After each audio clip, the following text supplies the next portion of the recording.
Picture this: your body, a wooden ship, and flames rising against the night sky. The tide pulls you toward the horizon, sparks scattering like the stars across the sea. For Vikings, death wasn't the end. It was just the beginning of another voyage. Viking funerals were never quiet.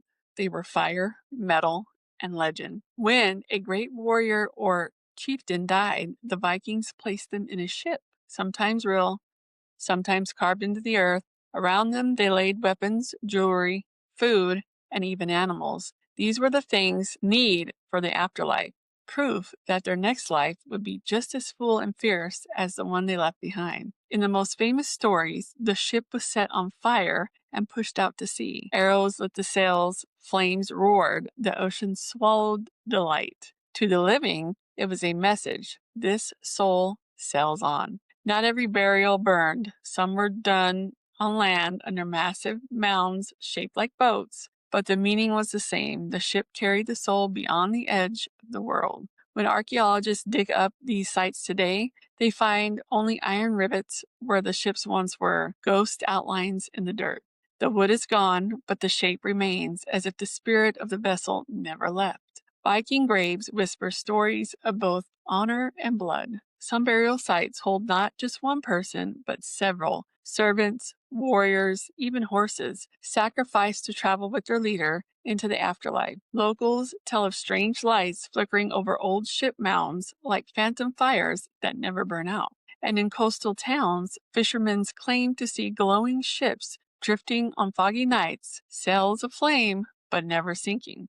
They call them the ghost ships of the North Sea. And if you see one, they say, don't follow it, because it isn't sailing toward land, it's sailing toward the afterlife. I've always loved road trips, so I get the Viking idea of traveling even after death. Would I choose a burning ship?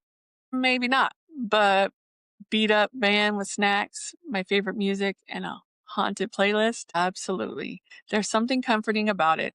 This idea that death isn't a stop, it's a story, that we're all just moving from one shore to the other with everything we love packed beside us. Maybe that's what makes Viking burials so powerful. They remind us that every ending can still feel like an adventure. Here are 3 creepy facts to haunt your day. Most Viking ships completely rotted away, but archaeologists still find rows of iron rivets, perfect outlines of vanished ships. Vikings buried people with combs, cooking pots, and even board games because they believed daily life continued after death. Some ship burials line up perfectly with constellations, suggesting that even in death, Vikings wanted to sail by the stars. Fire, sea, and sky. That's how the Vikings said goodbye. And maybe that's the lesson here. If life is a journey, then death is just the next voyage. Until next time, stay curious and always, always stay haunted.